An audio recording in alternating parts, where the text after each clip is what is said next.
Christopher Schindler has a chance to write his name in Huddersfield Town legend.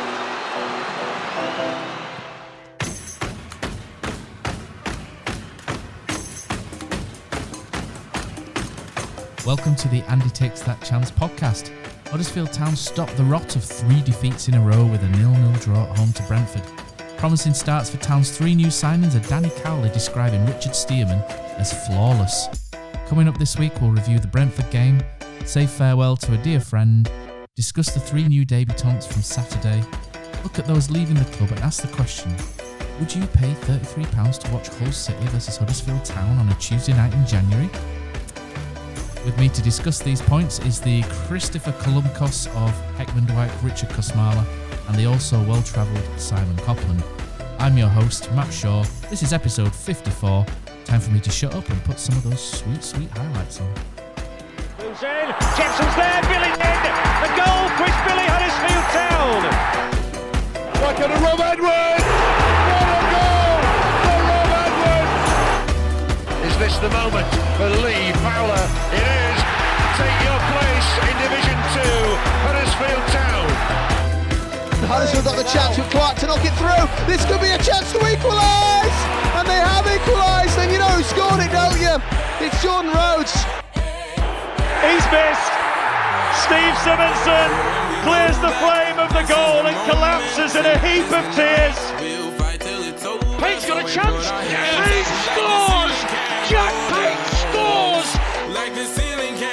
Polita gives it straight to Moy again, who shoots. What a goal, Aaron Moy!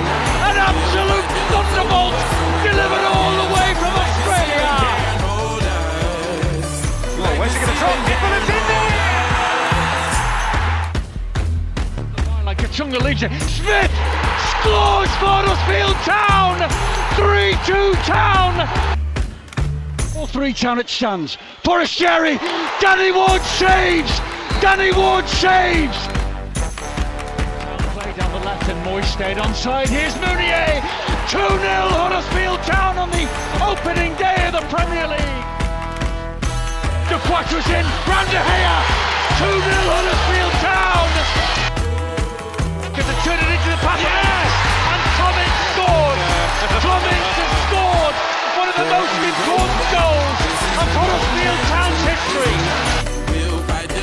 De Quattro's forward.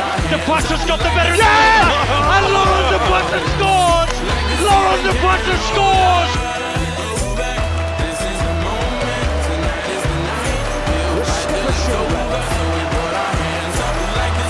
Has a chance to write his name in Huddersfield Town legend. And he takes that chance.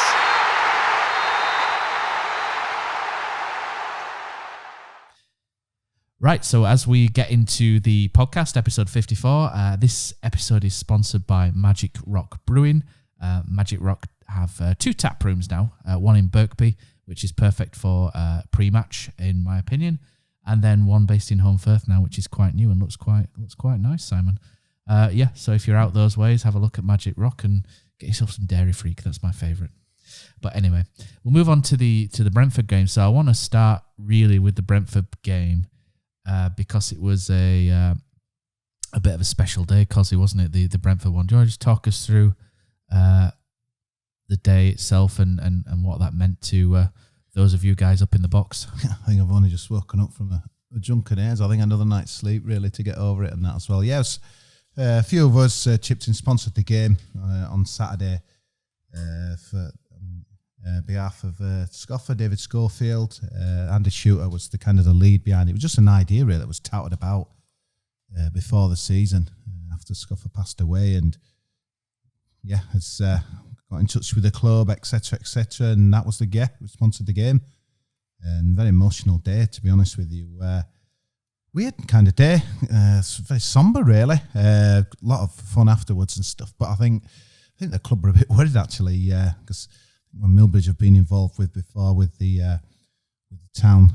God, that was years ago when we played in the FA Cup against Dover, and we kind of took it over. We were a lot younger then, a lot more boisterous. And I remember Scoffer, we had the banner hanging over and stuff. So I think they were expected kind of a wild party, but no, very respectful. I thought the club handled it brilliantly and that as well. Really chuffed. Obviously, Brooke, Joel, and Cameron were there, and on the pitch, obviously, with quite a few other people as well. But the club handled it classily. Don't know if anyone got a programme on Saturday with some lovely pictures and some lovely words. I thought the scoreboard was really good. Another thing that was brilliant was 4 ex-pros turned up: Mally Brown, Brian Stanton, Mickey Laverick, and I forgot who the fourth one was as well. But one from the 80s, wasn't it? That. Yeah, and they were brilliant. The full day was pretty awesome, obviously. In two-town style, we didn't get the result, and the game were a bit drab, to be honest with you, and that as well. But the party went on. We even got a message from kind of Dean Hoyle, even though he couldn't be there. Revs de Cuba afterwards. Wild party, really. A lot of the old songs coming out, and yeah, makes you realise what we're about as a club. And yeah, well, we're probably going to talk about what we've not got on the pitch and you know, where we are in the league, etc. There's no doubt about it that Huddersfield Town are a brilliant club for looking after its own. After the game, Phil Hodgkinson was on the stage and did a little bit of a presentation to Brooke, who said quite a few words as well. Very emotional, really, tearful, and yeah, just a fitting tribute, really, to a great man. And in a way, it's kind of maybe a bit of closure for the family, because this day's been looming large. Obviously, we had the memorial game, against Blackburn Rovers.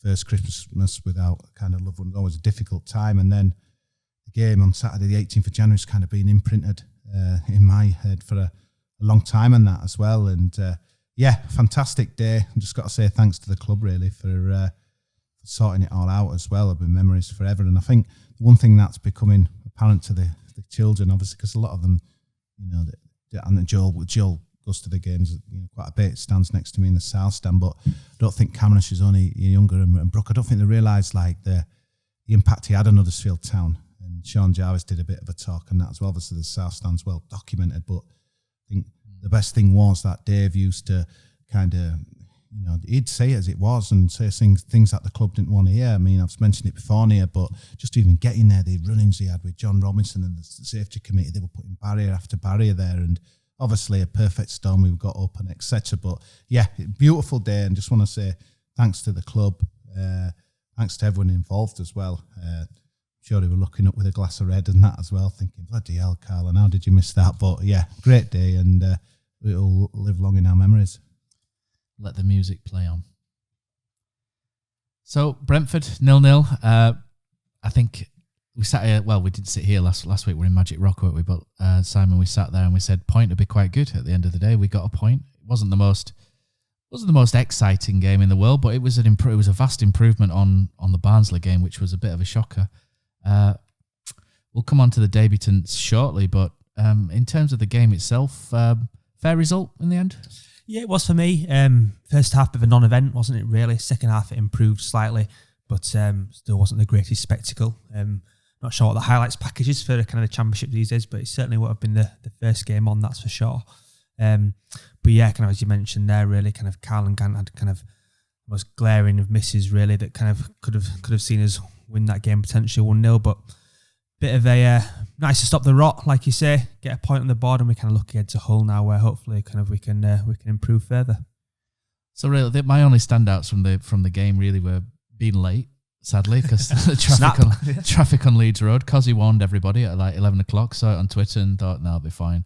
Set off from Leeds, and 15 minutes late. So running down Leeds Road with a child on my shoulders takes a lot out of you, and then you have to get up the stairs to the upper tier as well. I was absolutely goosed by the time I got there, but I didn't miss much, which was good. I thought we handled Brentford. You could see were quite an intricate, nice little passing side. Technically very good. I didn't think they were very sort of physical, not very strong. So I think we didn't get exposed with. I thought Chalobah and O'Brien played quite well in central midfield. I didn't find they got exposed or physically.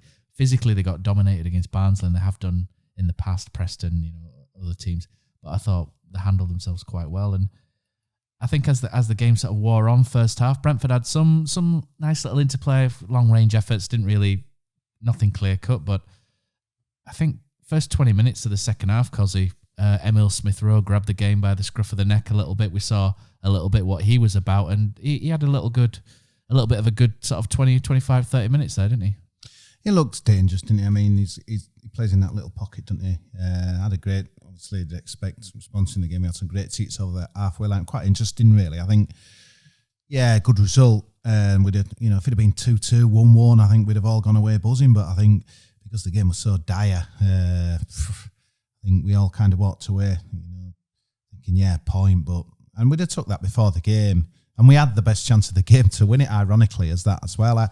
The one thing I'd say, a lot of people would have probably had their fingers burned on coupons this weekend. I had that down for an away win, but Brentford's away form, I don't know if you've looked at it, it wasn't all that, to be honest with you. Did quite a few things with Brentford people during the week before the game, and they were telling me that, because I was thinking there's only one winner here, really, even though we had the new signings in, but they were saying we've not been that great away from home and that as well. And again, a lot of pretty passing, but there were no real end products from Brentford. Obviously, at the end, the thing that hit the post, but Smith Rowe I liked. He's going to have to learn quick that he's not going to get the ball much. God, honestly, the one thing that's so frustrating is, like, anytime we break, there's one person in the box and Smith Rowe behind, and there's about 7 defenders. It's just like... I think the point you make about around O'Brien and Chalobah having or doing their job is valid in one sense, but they offered nothing kind of going forward, really. They shielded the back four very well, but kind of...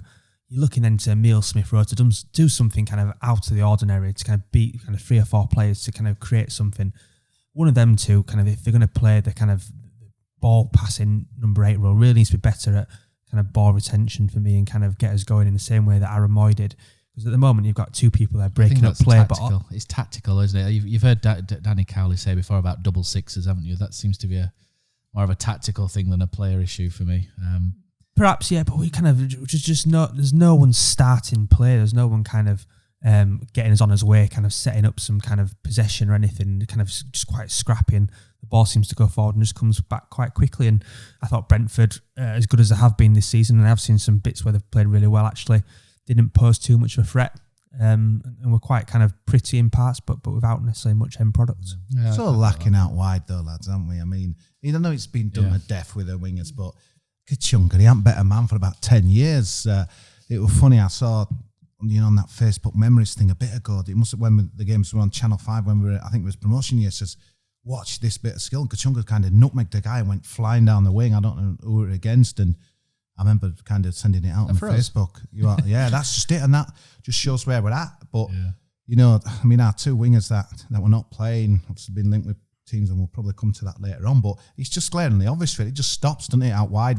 There's threats down the middle, and Smith Rowe, bless him, did his best, and I think they'd been well briefed on him because he didn't get much space really. But what were kind of interesting is kind of runs. He did go into that pocket, that dangerous position where defenders don't like to be drawn into. But out wide, Grant again, substandard performance really, culminating in his bad miss, and great result, but I heard about a lot of guys who went to the game, let's get this right, went into Huddersfield on Saturday and sacked the game off. Now, that's bad when I'm hearing that. What did you both make to people want to be entertained, though. Sorry, but people want to be entertained, and I think Pozzard had the best tweet. I don't know if you saw any of the stuff on social media the weekend, but I think we can put with that on a Brentford at home, but other people kind of took the view we're at home, we should be taking the game, but I think naively, Brentford guys were saying we come and play, and now we're saying to them, we're not going to have a shootout. Huddersfield will not fight, especially on the back of 3 defeats like we've had, and that as well. Like basketball, but as an entertainment value, we had a lot of people there who obviously were there for Scoffer. They were like, "Wow, you pay to watch that every week?" And we were like, "Yeah, we do." That question's slightly linked, actually. Kind of. So you're on the substitutions. I thought it was quite interesting. Notebooks out. Notebooks, kind of nothing to do with the notebook. Hadaj and I came on, obviously, in place of Kachunga on the right-hand side. Offered very little going forward. Felt like it was kind of a right back on top of a right back. It didn't know, but it kind of just signalled to me kind of that Danny Cowley was content with a point and happy to play out the end of the game. Similarly, on the left-hand side, Bakuna came on, Grant got pushed up top. Again, it felt like another defensive substitution, kind of playing Campbell for time. To be honest, I was just a bit underwhelmed. I was just a bit underwhelmed by it. It kind of felt like we were setting up to kind of take a point at that time. And skip ahead on my agenda a little bit here, because I don't usually do that, do I? But I'm going to skip ahead because I tell us off for doing that. I'm going to tell myself off afterwards. I think Steve Mounier is getting a bit of harsh treatment in a way, not intentionally, but I said last week, I still think Mounier is a different kind of player for what he's been tagged. And Fraser Campbell's come back in. He's bang out of form at the minute. He wasn't good against Barnsley. I didn't think he was very good yesterday. He's working hard. He's making himself a nuisance. But it's just the sharpness just isn't there at the minute. And maybe he has to play back into that. Grant's been out of form since maybe the end of November, start of December. Steve Mounier was doing all right for me up front. I don't think you need to play someone alongside him. I think he can play solo. He's not going to run the channels as much, but he can hold the ball up. He can fight for it. He can lay it off. I was surprised not to see him. To answer your question, I would have put him on for Campbell. I take the point that Campbell's probably can't do the 90 minutes for fitness. So, and they've put Bakuna on, who's got good delivery, hasn't he? He can get into good positions and create something. And we weren't creating anything out wide, like Kosi said. So I can maybe see the logic to that, but for me, the logic really wasn't to put Grant up front where he's struggled all season for my money. Yeah, I'd agree. I think kind of what we've seen quite recently is that one of our real threats, you could argue our only threat at the moment, is from set pieces. Steve Mounier, without doubt, is a handful from those. And I think kind of that Andy King substitution at the end, it felt like he just wanted to give Andy King some game time, which I applaud when you're perhaps 2-0, 3-0 up, kind of seeing out the game. Again, Smith Rowe's probably not fully match fit, is he? But no, it's potentially not, but I just think how can you maybe kind of smash and grab a winner at that point by shoving Steve Mounier on, play him up top, and if you get a set piece, you get a corner, then maybe you find a late winner. And I was just quite surprised he did that, and I'm sure Steve Mounier is kind of sat there thinking, what more could I have done over the last few games to kind of get at least 20 minutes. I suppose if we stay up at the end of the season, Kosi, by a couple of points, they'll just say job done. Yeah, and I'd kind of defend him in the last 50 minutes because, like Si was saying, I had a few people saying, hang on a minute, he's pulled up the stumps quarter of an hour ago. But I didn't have a problem with that, to be honest with you, because the last thing we wanted, as kind of competitive as we were to concede a late goal, then it's 4 defeats and what have you. And yeah, the argument is we're at home, we should try and get the win. And I agree with Mooney, how we're telling anyone on these shows that we're doing last week, they wanted to listen to that, he was going to start, and Grant, especially with his 45 minutes and hold off at Barnsley, he wasn't, and kind of got that wrong, really. And that's well, I agree with you. On Campbell, I didn't think he looked, like you say, match fit and sharp as well. But all in all, it's a good point.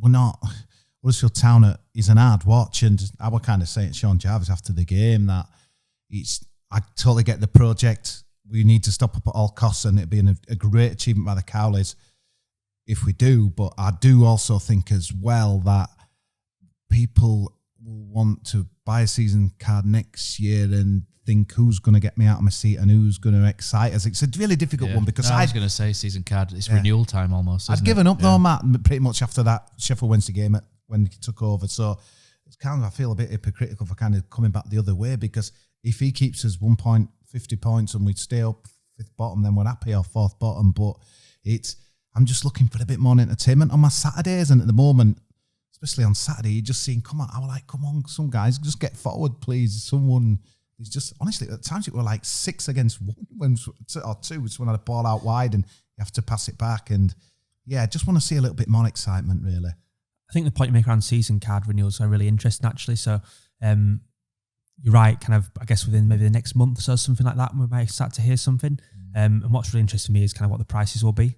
We've kind of been spoilt, arguably, over the last kind of few years, £200, £250. Yeah, naturally, I hope the prices remain as they are for the coming year. I think if they do go up, there's a real kind of danger that, given the products we've seen on the field this year, that kind of numbers plummet quite a bit, but we shall see. Yeah, so Kosi, you were part of the decision to award the man of the match. No, we weren't. We thought we were, but we weren't. Because I got people saying, Stearman, blah, blah, blah. But no, I'd give it to Toffolo. But I mean, to be fair, there was no one that really stood out, really, that I didn't think. Well, I thought Stearman had a good game. We were just I couldn't have argued against him getting it, really. Yeah. 8 clearances in the game, which was double more than anyone else. He looked solid at the back. I quite liked what I saw with him. He's obviously not match fit either, having played 3 games in the last 18 months, 3 league games or whatever it is.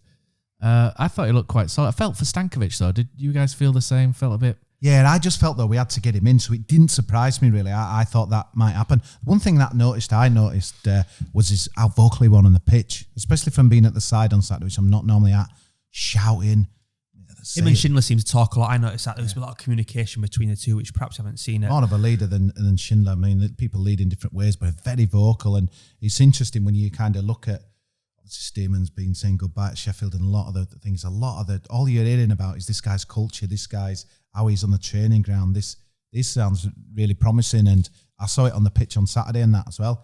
Thought it was good, and I thought he tried to kind of pass the ball out of that as well. He looked like he had a bit of pace as well, didn't he? And it was funny again. The Rambo were kind of grilling Domino Duane, I think, on before the game, and they were asking him about Stearman, and they were having some banter with him, saying, "Oh, he's coming to the end of his career." That's what Duane said. But so Rambo was saying, "God, 32, that's not that old," or what have you. But basically, he was saying that he's been great on the kind of training ground and that as well. And it sounds like we've signed a player, a character, a player who's kind of got stuff left in the tank, and one really I think is going to be a good fit for us. So yeah, I had no problems with him getting the man of the match, but I thought it was good.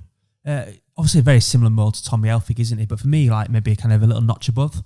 On a similar age, similar profile, similar background, but just kind of strikes me that actually it's probably maybe slow, is it? Not as slow. Maybe got a little bit long, a little bit more left in the tank. So I thought it kind of a really good performance for him, similar to what Kosi said. Really kind of felt for Stankovic, but not surprised. We've shipped 7 goals in the last kind of 2 games. You've got to make some changes, haven't you? And kind of you can't continue with that. What that means to Stankovic now going forward, I'm not so sure, but yeah, you kind of see them two kind of being as a centre-half pairing for the remainder of the season. So the one thing I would add as well, and it may be just kind of maybe just me that sees this, but it allowed Schindler to move back to left-sided centre-half, which for me is where he spent the majority of career, certainly at Huddersfield Town, and I do think he's perhaps more naturally suited to that role. So kind of maybe Stearman coming in, allowing him to play a position he's more familiar with might have helped as well. Where would you stick Ogg and King back in? I mean, for me, Ogg for Chalobah, King for Kachunga. Where do you think they're going to be involved? Last week we said, didn't we? We were pretty unanimous. If Stearman comes in, we put Stankovic defensive midfield in place of Hogg. But there's one thing on my agenda points here that I think the stick that Chalobah's getting from Saturday is incredibly harsh. I've seen there's no sort of in between. Some people are saying I thought he played quite well. There's a lot of people saying he played quite well, and there's others saying he had an absolutely honking game, which I'm absolutely sort of flabbergasted by, to be honest. I think people, it's Anthony Cade syndrome and people like that. People have made their mind. People have made their mind for the click through the turnstiles, mate, and that as well. And I'm like you, I like to judge it on what I see with my eyes, and I agree. I thought he was good on Saturday. Yeah, well, certainly no worse than anyone else. It wasn't amazing, but I think he's obviously he's set a low bar previously, admittedly, hasn't he? Against Barnsley was horrific, and I think I'd have had him rested, I think, for Stankovic, a little more strength. But he had a good game. But even though for me he had a good game, WhoScored.com, the stats website I use, had him as our joint best performer along with Stearman. It's just killing us having no wingers though. I know I keep babbling about it. I go back to the point with the style of play as well, because when we had the Lincoln fan on 2 weeks ago, he said Danny Cowley, the Cowleys were all about the wingers, all about, you know, the first thing they did was bring in wingers, you know, exciting wingers to run at people. And we've got a hard worker in Kachunga who looks after Danny Simpson. Defensively, okay, he's not that bad, but he's not going to create anything out of nothing or pop or score a goal at the minute. And then on the other side, you've got, I quite like the balance Toffolo's brought now, because I thought Toffolo's second half had a good second half. I thought he got forward really well. He put 2 or 3 dangerous balls across the box, which were crying out for Mounier. Campbell, not quite there, because he's obviously dealing with 2 centre-backs and Emil Smith-Rowe at 10. I thought he put some dangerous balls, and I think a fullback like Toffolo bombing on allows Grant to come inside and do more of what we saw against Wigan, you know, where he's come in and scored the goal. It's just the other flank, I think, is the major. If we have to pick a winger, if you say which one do we need, right or left, I'm saying right all day long. I agree, but then Danny Simpson's arguably not doing the same role that what we saw Harry Toffolo do on Saturday either. He can't do it. He can't do it right, but he can't kind of get on and put a cross into the box either. So that's making Kachunga's performance look even worse, and kind of the inability to get a ball in from the right hand side look even more marked, really. It's a good point, because you were on about a couple of years ago when he was doing his thing, and Kachunga have had the dummy run from Tommy Smith. Tommy Smith was constantly on the outside of him, which allowed him a lot more space. The goal that kind of sticks in my mind is the one from Norwich, where I think kind of with Norwich away, red kit, Tommy Smith bombs around the right-hand side. On the header. Tommy Smith ball in from the right-hand side, Kachunga with the header, kind of the goal. And actually, yes, Kachunga needs more end product, he needs goals, he needs assists, he needs to be better than what he's doing at the moment. But actually, he's got no one offering much on that overlap at the moment either, which is not helping. King's a central player though, isn't he? He's a central. Yeah. So how are they going to fit him all in? I just don't know. I mean, he's a good signing on the face of it, but I'm just thinking you've got Ogg to come in. I don't think King will start. I don't see it. I think see King O'Brien playing that starts much. with Hogg, I think, at the minute. Which I think if you're playing Campbell as well, I think there's a slight height issue from set pieces there. But I thought O'Brien did... One thing O'Brien did really well is when Toffolo bombed forward, O'Brien filled in at left back, and the moved across. I thought O'Brien's positioning was really mature. There was an incident where Schindler had a bit of a wobble second half. He had a sort of a 20-minute spell where he seemed a little bit all over the place towards the end. Maybe 20 is a bit long, maybe 10 minutes. And he sort of came out at one point, got booked, didn't he, for a silly tackle. Should have got sent off, really, for a second one. Could have got sent off. Just on that, before I forget, I do think the referee was probably one of the best referee performances of the season I've seen. Yeah, we've had some stinkers this year. And we have. But And it wasn't the hardest game to referee either, but I thought he actually let the play flow quite well, and hats off to him. One thing which I thought was great was when Schindler came out, he came out with the back four, he went chasing something, bit of Peter Clark style, and then O'Brien filled in really well, which then allowed Schindler to drop in and then clear another cross that came. And I just thought O'Brien had for 21 or 21 years old, I thought it was quite a mature defensive midfield performance, and I thought he did quite well. But to answer your question, in the end, it's Hogg and O'Brien for me, although I think Trev played quite well last week, but he's probably not got enough credit in the bank to keep rolling. It's a good point, but they boss possession. What do they average? 65% every match. They came and had to go. We just packed the back and said, right, if you can get past us, good luck. And yeah, the end result is a point, great, but entertainment-wise, how many games have you been entertained with this year? Hull City? Yeah, entertained. I'm off to the deep. And then Blackburn maybe second half. Yeah, the goal, Blackburn. And then... But we've had some stinkers, but... It's been awful as an entertainment commodity and that as well. But again, get the project. The Cowleys have done brilliant to get us these points. I'm afraid it's just going to have to be dig-in time for us as fans, because... It's grin and bear it till the end of the season and then hope it's... I think if he gets a winger in, if he gets a winger in this window, then that might change the dynamic a little bit. He has said he might potentially look to add more as well, hasn't he? I think he said on BBC Radio Leeds after the game that it needs to be outs now before there's more ins. Yeah, which sounds like but hopefully Diakabi and Mbenza will move on, and then maybe that gives him space to bring in one more. Lucky with Mbenza, I think. You'll be quite lucky there. There's a big wage, I think. Is that a wind-up, though, then, that links and that I don't think... I've not seen it come from anything too credible. Hey, tell you what, Sky Sport... What's his name? Sports P.O. He's getting a few things right these days. He's I'm still waiting for Dale Jennings. he's nailed a few recently. I see it come up from him. Sky Sports, and he's just a P.O. now, isn't he? I don't know what he does. It's like Football Insider or something. God, until that reluctant whopper puts stuff on there. I don't follow him anymore, man. I can't stand him, mate. Did he block you? He's not very reluctant, though, is he? He's the opposite of reluctant. He's quite giving with his information, isn't he? But I think a lot of the stuff that he gets is fed by agents, and it's used two ways. What I think about Callum Grant for so Leeds? Vague half. I know that was a joke, because it was a Leeds fan went, if West Brom are interested in Callum Grant, couldn't Leeds be there? And his response was, do you honestly think Huddersfield are going to do Leeds a favour by sending them Callum Grant? I saw one interesting one today, which was linking, and I think it wasn't much truth in it, linking Leeds with Nahki Wells. So Nahki Wells obviously at QPR, but on loan there from Burnley. Obviously, I don't think there's any future at Burnley, so kind of money may talk, but very surprised to see him end up there. I saw a few teams mentioned, and the first thing that did pop into my head was, I wonder if we've got a sell-on clause, which would be interesting to know. It's been an interesting week, obviously. I don't know if we're moving on to the transfers and what came in and what came out, but I think Phil Hodgkinson was he's got the microphone, the White Rose Club on Saturday. I think it was very biting his tongue, but he were hinting as good as, to me, that there was a lot more behind the scenes that was bad than we thought. So I'll give you a good example where he mentioned, so Rambo were trying to load him the bullets, to be fair. So he said, I noticed there was a Dutch centre-half that's gone to Fulham. Couldn't even get in the team last night. And Phil just got the microphone and went, what a shame. So that tells you all you need to know, I think, about that. And basically, price per game, then, thanks. Because obviously the legends were there who'd walk over broken glass to play for Tony Brown, Stantons, etc., Mickey Lavericks. But Phil was saying that it's great to have people who want to play at this football club. He were really passionate about it. It was, that were quite an interesting post. Was it from Benzel? Let me just not misquote what it did. Carby put me right on that when Congolo went. And I kind of translated it was, you're finally out of prison, Terence, or something, words to that effect. Yeah. And it's all, when you see it played out in the public, all kind of this, there's no love lost. Certainly it feels between management of Huddersfield Town and above, and some of these players that are not getting in, and sooner we can get them out, the better. But I just got the impression that, we know things are bad behind the scenes, but I think there's a lot worse. Obviously, you don't know what's true, but there's so much we've heard about people abusing staff, people not bringing in their own physio, people doing this, that, and the other. I think it's a lot worse than. I think if we had Phil after a couple of whiskies down him and that as well, and he maybe coughed up, I think we'd be shocked for what he had. I think it's a lot worse than we think. I would love to get Phil back on here, and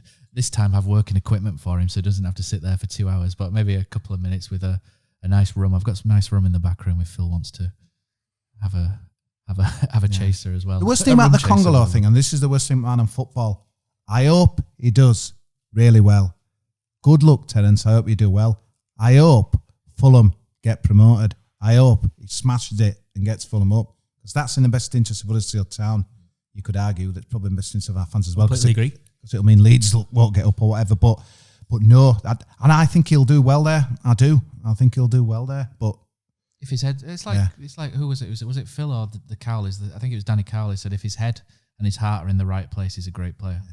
And I think that was also a bit of a swipe that his head and his heart wasn't in Huddersfield Town. But apparently he wasn't willing to play Championship football. But when a club comes in from the Championship and offers you more money, then I suppose your morals go out the window, don't they? You see, I put a tweet out saying, if he wanted to go after when we were relegated, why didn't he just kind of hand in a transfer request then? But then someone rightly came back to me and said, you don't know that he didn't. He might have wanted to go. Yeah, I think he did. Because you don't know, do you? I'm looking at that thinking it'd have been best for all parties, which is easy saying it now. But he's just always been disappointed. Obviously, had that cameo, maybe his last time at Preston where he were a debacle, wasn't he? There, and Bristol City were even worse. Maybe sold it, out the river. Yeah, but no, I mean, you'll never get past Congolo. Again, he follows in the long list. Again, I put that tweet out of Town loanees, awesome, sign him permanently. Garbage, although this is 17.5 million, not a Brendan O'Connell. 50 pence signing. It's Ben Thornley's the classic, isn't it? He was amazing. You got mentioned last week, Ben Thornley. On loan, he was so good. That Crystal Palace game, I don't think I've seen anything like that. We were so desperate to sign him, I remember them, weren't we? But it's really sad. It's sad, isn't it? It was good. Brilliant. He broke his season. One of the reasons why we stayed up, no doubt. He broke his foot, didn't he, Ben Thornley? I'm on about Congolo. No, he broke his foot at Birmingham, did Ben Thornley, about 97, 98, under Jacko, and he was never quite the same after that, and it was a shame, really, because he was a good player. Dama Diakabi, though, this sounds like, it's not been confirmed as we record a Monday night, but I think by the time people listen to this, it sounds like it's going to be there, isn't it? Nottingham Forest. There's some stun of that, isn't it, really? I thought so when it first came up, and then what it appears to be is Sabri Lamouchi, who's the manager of Nottingham Forest, previously worked for Rennes, where Adama Diakabi was a player, but Adama Diakabi left just before Lamouchi came, so I presume he's very aware of what he can do, in the French league and what he's about. And every time I say this, sadly Neil's not this. We're recording on Monday night and it's AMC night, so I'll throw this in as well. Anybody who wants to know more about Andy's Man Club, Monday night 7:00 at the fire station in Huddersfield, and Andy's Man Club have a website. Check them out if you're thinking that you might want to go along. So Neil, every time I mention this to him, I say, and this is true. This is what I read on can't say it's true if I've read it, but this is from what I know. This is true that Adama Diakabi was signed to be Kylian Mbappe's replacement at Monaco, or one of them, and Neil always bursts into laughter when I mention that. But it shows that at some point from Rennes to Monaco, he was held in a high regard. So you would that's when you kind of think, Lamouchi's very well aware of what's gone on there, so he must think, I might be able to get something out of him that Huddersfield. 100%, mate, and obviously they'd expect the social media vitriol. You're signing a bagger, he's a disgrace, blah blah blah. But there's a player there. He's got a point to prove now as well. He's kind of had arguably 18 months out in the wilderness. If he's got any kind of self-respect and aspirations to forge a good career for himself, you could argue he's almost in last chance saloon. Get them to Premier League. Get them promoted. They're in a really good position. I think kind of were fifth before the start of the weekend. Not presumably they won on Sunday, so they're kind of up there now. Playing this week, aren't they? That game in hand. We saw last season that in certain situations he's very useful. We saw in the Premier League, I think it was at the Arsenal game, and there was another couple of games where if you get him on the right-hand side on the shoulder of people, he's lightning. He gets in behind and he can make a lot happen. But if you ask him to use his head for tactical reasons, he's useless. I thought he made the head in the ball then. I've never seen him head the ball either. But if you ask him to defend, track back, follow a wing back, Jack Hunt at Bristol City, got no idea what he's doing.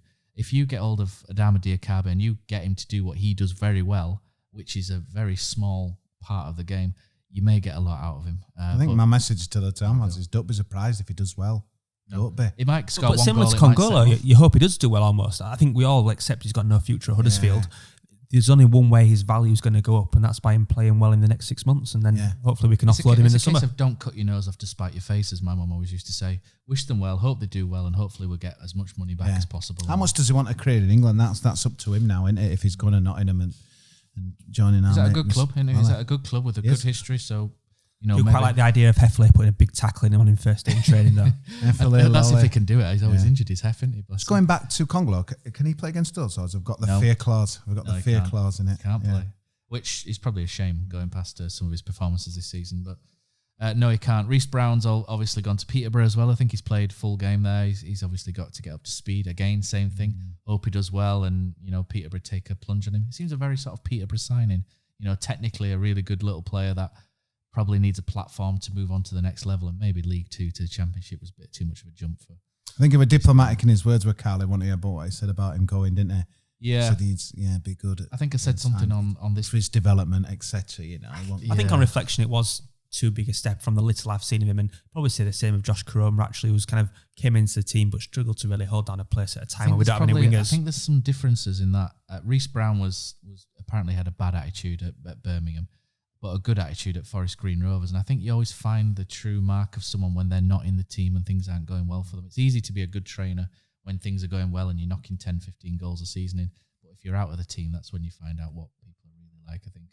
And I'm only guessing, but maybe he's found himself out of the team and he's just sulked a bit and the Cowlers have just gone. Yeah, it's a Benza thing. I had to check it on April the 1st, but I mean, you were saying the sources aren't the most credible. I was stunned at seeing that. I thought I was still drunk from Saturday when I saw that. If we could get 10 million from Benza from Bournemouth and have 25 million million for him and Billy, and I think everyone should send cards to Eddie Howe and co down there. So they're absolutely in the mire. I was under pressure. Probably might lose his job in a minute. So the answer that Emil and Benza. No, I can't see that. I just can't see that. I could see him maybe going back to France. But they're struggling to score goals out the bottom. From what I understand, Callum Wilson's not bagged him 14. It feels like that's the position they they've got an issue with Ryan Fraser as well, haven't they? So maybe it's come up because Ryan Fraser's. I think he's not signing a new contract, and he might be looking to move away. Where are Marnium and Screen gone?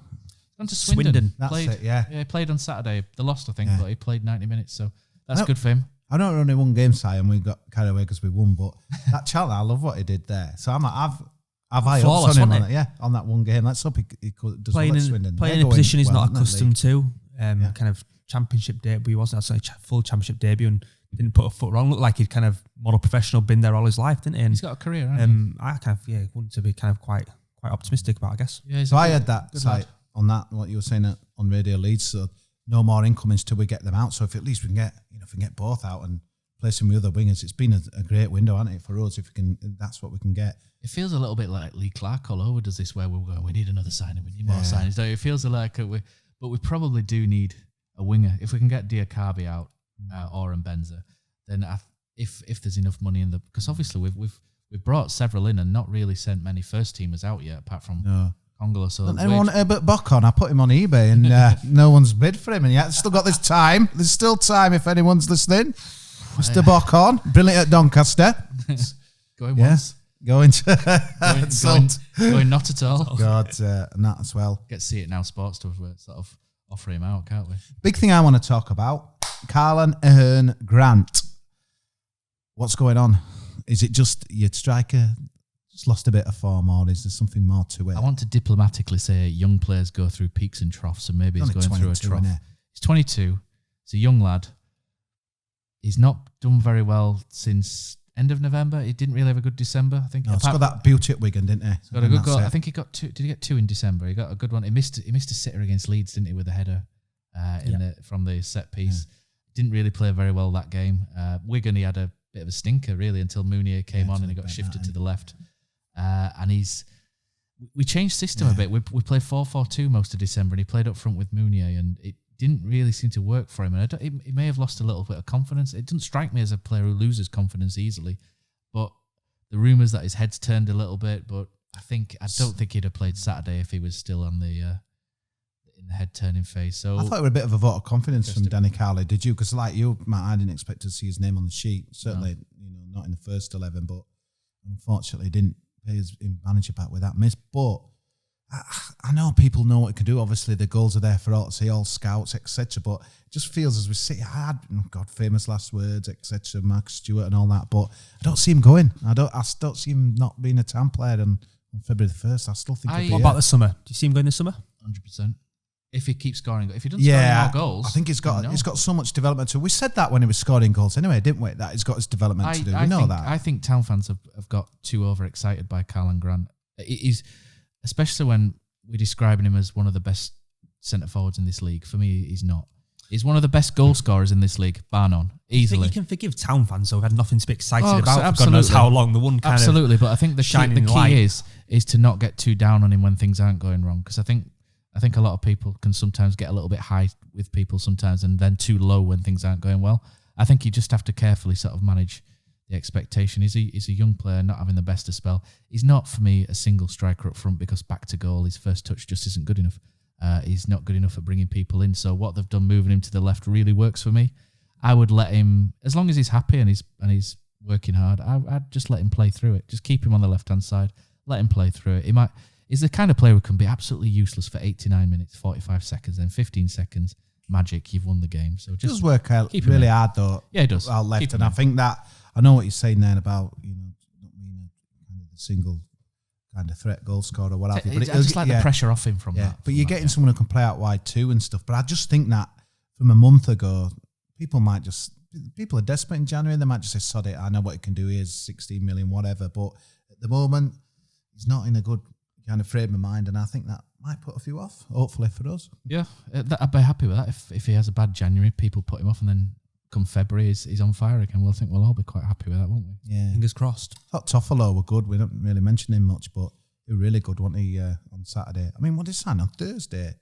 Yeah, I think he'd had like half a training session or something. Unbelievable. Yeah. I thought it was good. His interview were great on Huddersfield Town Player, whatever it's called, Town TV. He looked really confident. He'd been at Norwich, hadn't he, as a grounding and that as well, like 6 to 8 years and that as well. Yeah, it's a little bit of England experience. Yeah, a couple of loans out. Under 20s, I think.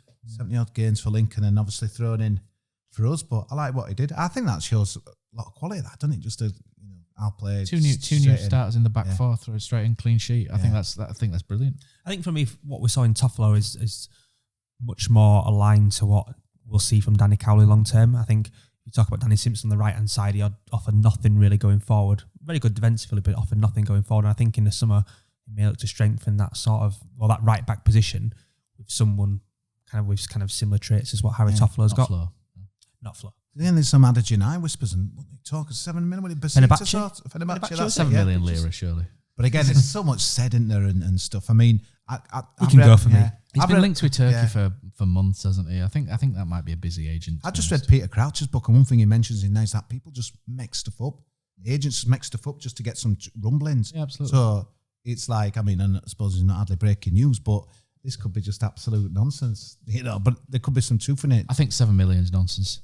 I think the only thing we can guarantee is that between now and the end of January, there's going to be more rumours, more kind of rubbish, dare I say it, more kind of people making stuff up and I think there'll still be the next time we record a podcast, presumably after the whole game, we might actually. I don't think we've done with his business. I've got a gut feel. Certainly not. I'd certainly not outgoings, but incomings. I still see maybe 1 or 2 more coming in. Yeah, I'd be happy with that.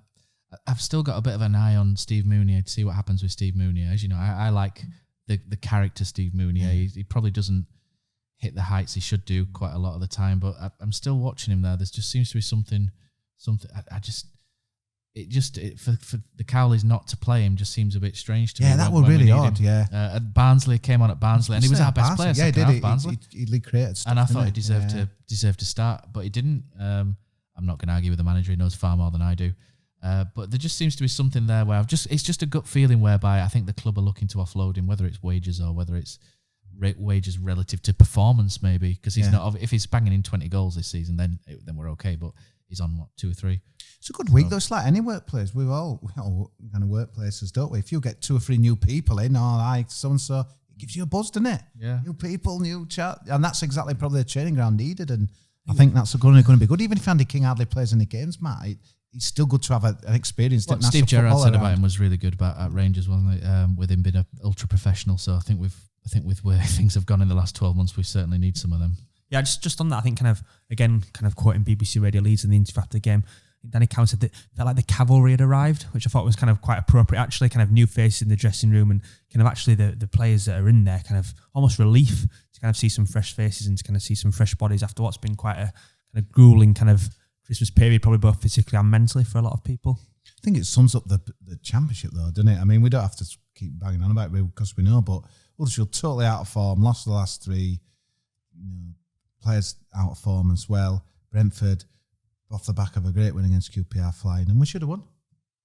We should have won the game. It took us a chance, we'd have won, and just bonkers, isn't it? Sheffield Wednesday got Leeds, brilliant win. Ellen Road, 2-0, guys doing knee slides away and going mental. Wednesday going up, what do they sing? WAW, what have you? Wow. Yeah, Blackburn 5, Sheffield Wednesday 0, 7 days Ridiculous later. that, Incredible. Absolutely bonkers. I think one thing that went for us at the weekend, we got a point and the others at the bottom seemed to lose. Good. Luton lost in to Forest on Sunday.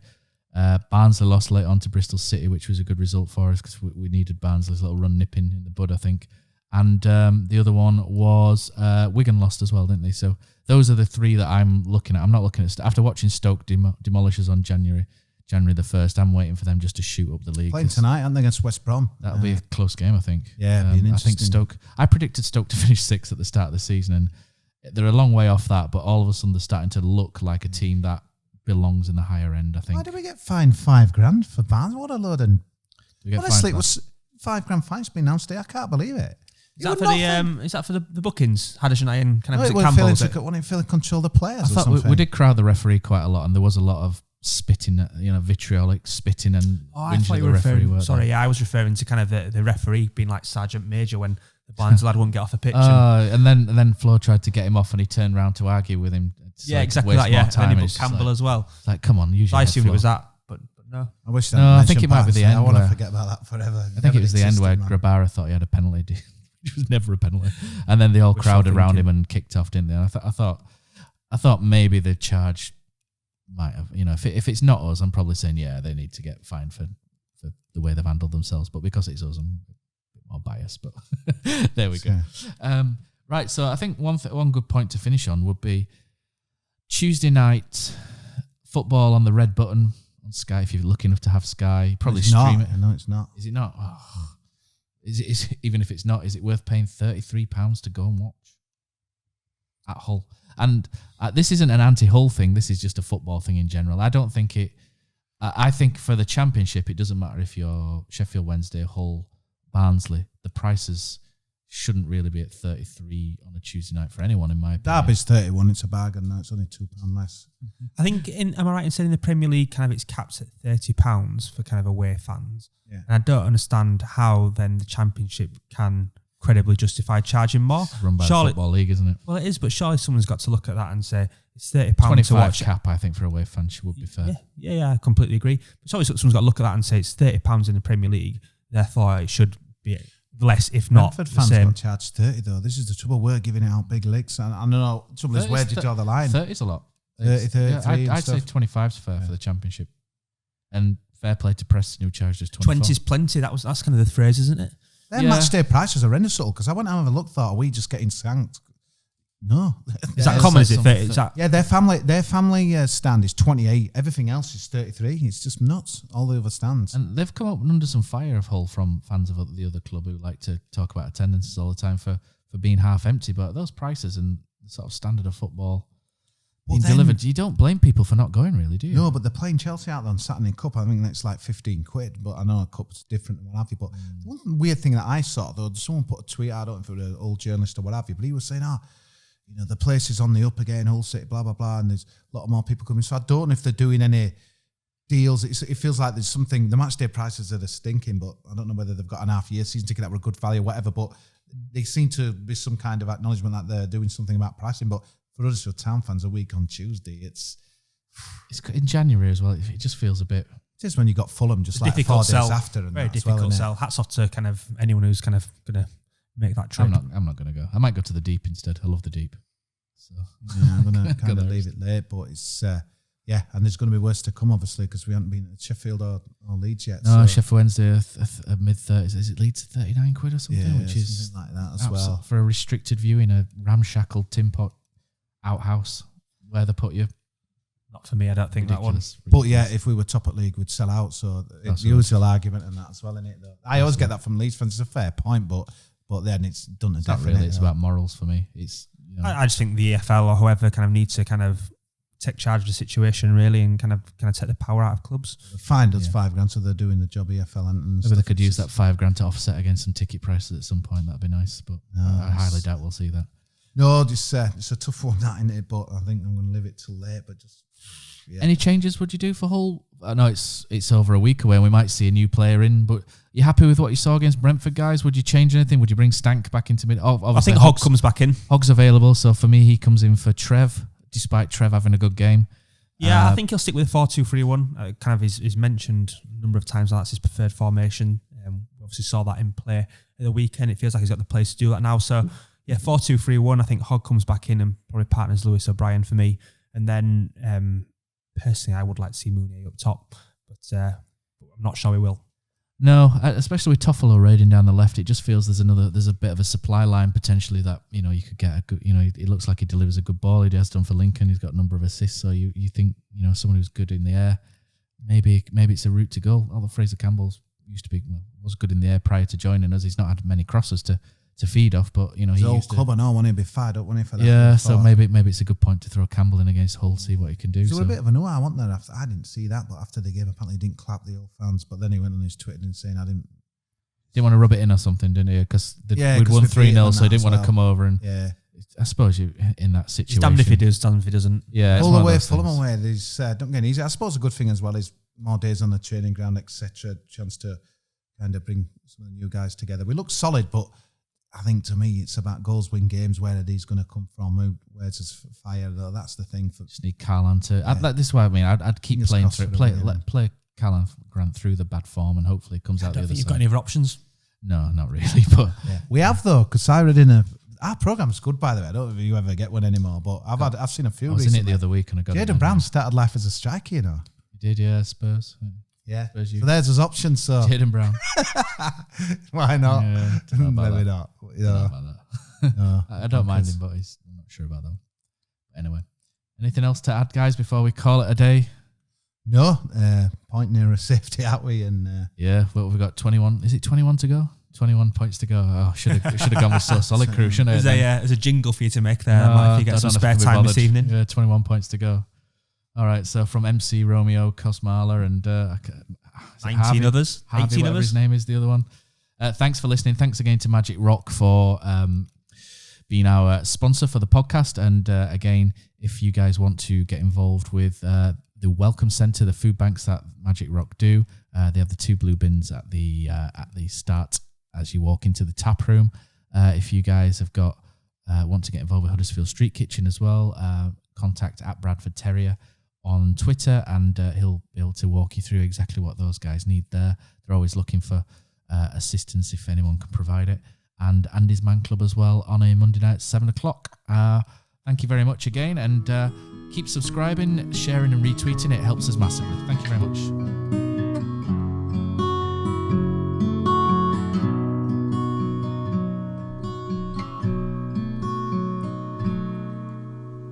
There's a team that is dear to its followers.